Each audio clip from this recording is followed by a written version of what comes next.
समस्याओं का हल भी मिल जाएगा, आगे बढ़ने का मार्ग भी मिल जाएगा।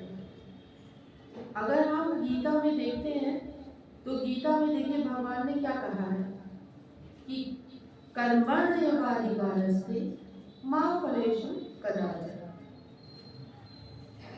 कर्म करो, फल की इच्छा छोड़ दो, उसकी इच्छा कभी मत करो। अब इसका अगर आप देखिए तो इसका अर्थ हमें हमारी अनेक चिंताओं से मुक्ति दिला देगा। हम कर्म तो करते रहते हैं, लेकिन हर कर्म के पीछे हम देखा करते हैं कि इसका फल हमें क्या प्राप्त होगा, कैसे प्राप्त होगा, मिलेगा भी नहीं मिलेगा। अगर हम कर्म करें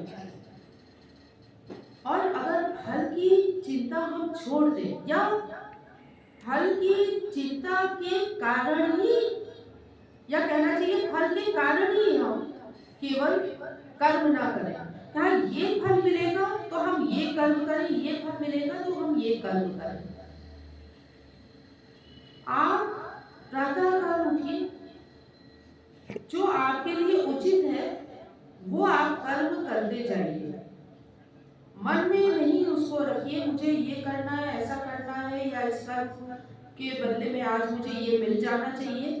आप करते चले जाइए।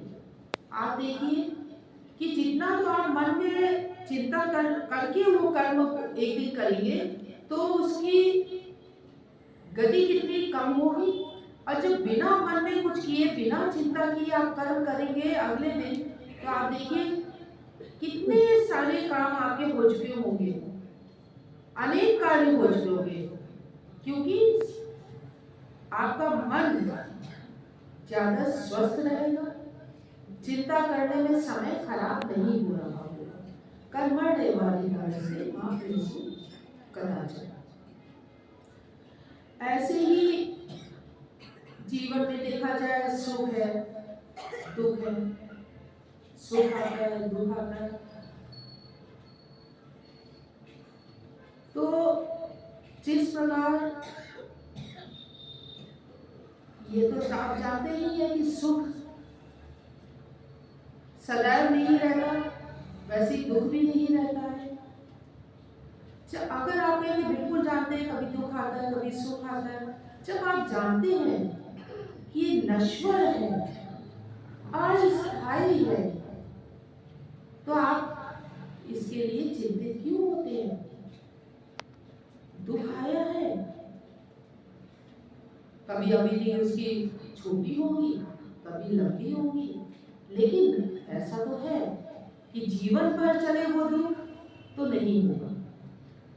सुख है अगर आज, तो उसको भी आप ये ना सोच के ले कि ये सुख बराबर रहेगा।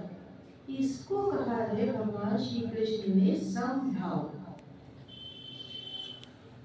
अब फिर मैं वही कह रही हूँ कि अगर आपने गीता कई बार पढ़ी होगी, रामायण कई बार पढ़ी होगी, कुछ लोगों ने वेदों का भी अध्ययन मनन किया होगा, लेकिन अगर हम ये भगवान के ज्ञान को अपने अंदर उतारते हुए चले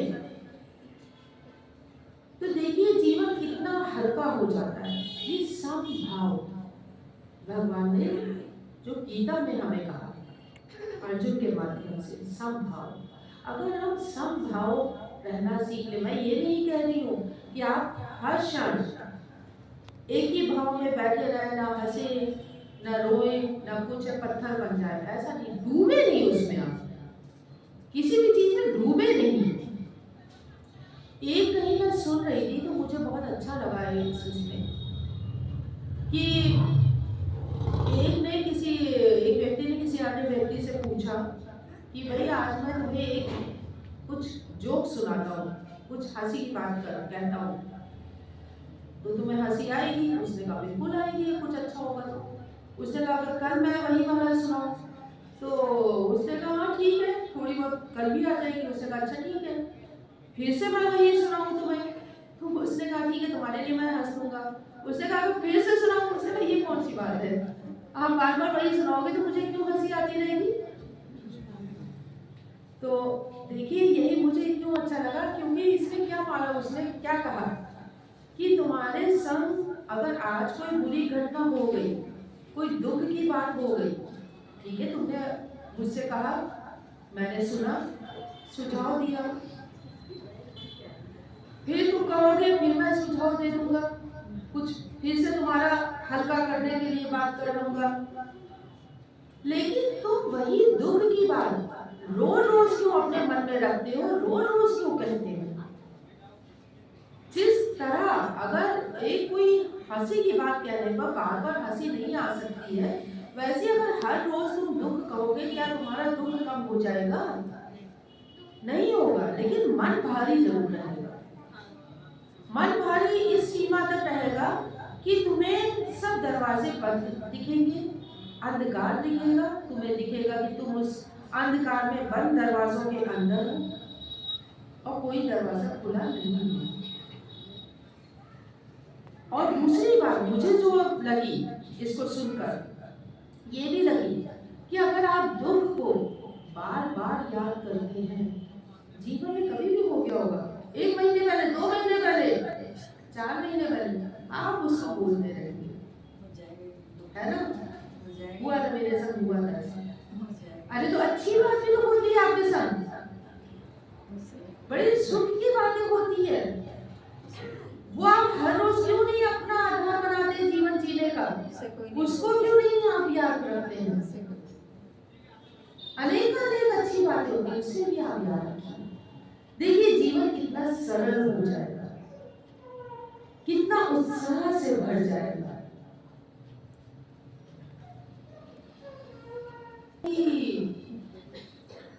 कष्ट आते हैं, बाधाएं आती हैं, कष्ट आते हैं, बाधाएं आती हैं, तो भगवान ने हमसे जो भगवान की वाणी में कहा है, डरो नहीं,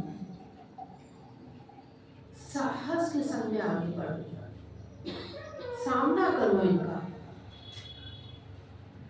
कई बार बाधाएं आती हैं, हमें दूसरा रास्ता मिलता है, हाँ ये बाधा इधर आ रही है, हम इस मार्ग पे चलते हैं।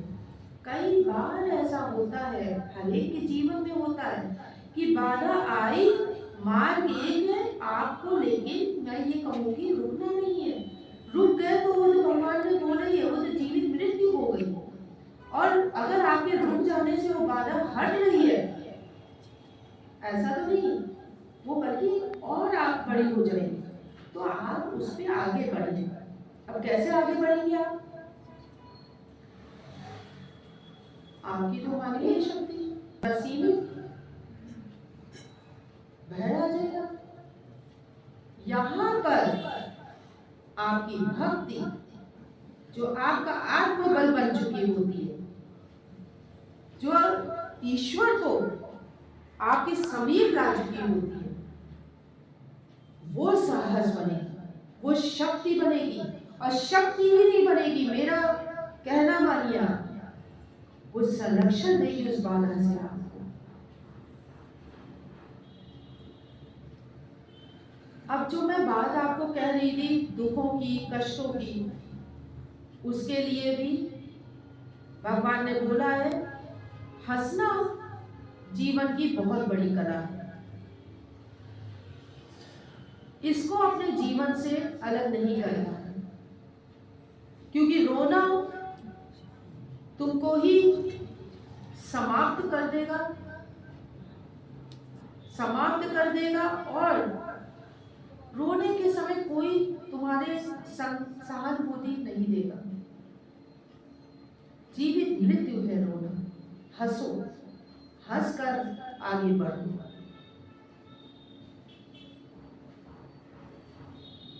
भगवान कहते हैं हमसे कि ये जीवन तुम्हारा, इस जीवन को अभिशाप समझकर, मेरा दिया वरदान समझकर जियो। जो स्वयं भगवान का वरदान है, वो हमारे लिए रोने का कारण तो हो ही नहीं सकता, वो चिंता का कारण तो हो ही नहीं सकता, वो अकेला तो हो ही नहीं सकता कभी। लेकिन हमें हमारे ईश्वर को पहचानना, हमारे आराध्य को पहचानना, हमें अपने जीवन को ऐसा बनाना है कि वो जीवन हमारे आराध्य से अलग ना हो।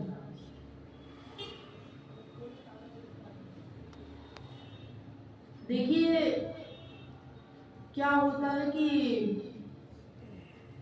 एक ये भी बात मैं आपको अगर कहूँ कि हमें वास्तव में तो ये भी नहीं मालूम है कि सुख है क्या।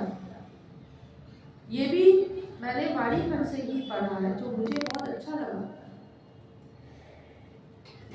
भगवान कहते हैं कि सुख क्या है, ये क्या तुम्हें मालूम है? ये तुम्हारे पद में है, ऐश्वर्य में है, तुम्हारे स्वास्थ्य में है, या तुम्हारी उन इच्छाओं की तृप्ति में है जो तुम्हें कामना रूप में तुम्हारे साथ में है। भगवान कहते नहीं, ये सुख नहीं है। सुख को अपने अंदर ही खोजो। सुख तुम्हें अपने अंदर खोजना होगा और तुम्हें मिलेगा। हमारे जीवन की एक बहुत बड़ी समस्या क्या है, हम मनुष्यों के जीवन की, कि हमारा लक्ष्य हमें स्पष्ट ही नहीं है। बहुतों के मन में आएगा क्यों नहीं स्पष्ट है लक्ष्य। किसी को तो कहीं पर नौकरी करनी है, किसी को तो बिजनेस खोलना है। ज्यादातर होता है उत्तर प्रदेश में कि अगर लड़की है तो एक निश्चित आयु में उसका विवाह हो जाना है। विवाह के बाद उसका लक्ष्य अपने सेवा करना, सबकी अच्छे से गृहिणी बनना। तो ये तो आपने अपने लक्ष्य बना रखे हैं अपने जीवन के। अपनी इच्छाओं को, अपनी कामनाओं को आपने अपने जीवन का लक्ष्य बना रखा है। अगर ये लक्ष्य जीवन का मनुष्य बना के चल रहा है तो दुख भी आने, कष्ट भी आने, बाधाएं भी आनी है और जीवन अंधकार में भी जाना है, क्योंकि ये इतने सीमित काल के लक्ष्य और सुख होता है जिसे समाप्त होना होता है। फिर क्या होता है, जीवन भटका हुआ बिना लक्ष्य, सब कुछ हो गया, ठीक है, आपको नौकरी भी मिल गई, आपका विवाह भी हो गया, सब कुछ हो गया, बिना लक्ष्य जीवन बन गया, भटकता हुआ आगे चलने लगा। जिसको आपने सुख माना था, जैसा मैंने बोला, सुख भी स्थायी नहीं है। फिर आप दुखों में गिर गए, निराशा में चले गए, फिर आप उसी में चले गए, अब ये कैसे समाप्त किया जाए। तो ये जो बाबा जी ने कहा है, भगवान ने कहा है कि जीवन को मेरा दिया वरदान मानो, तो भगवान की इस वरदान को, इस जीवन को हम इस रूप में निकालने नहीं। हमें अपने जीवन का लक्ष्य इतना नहीं, हमें अपने जीवन का लक्ष्य और ऊंचा बनाना है। अगर मनुष्य कहलाता है कि वो ईश्वर की सर्वोच्च कृति है, तो सर्वोच्च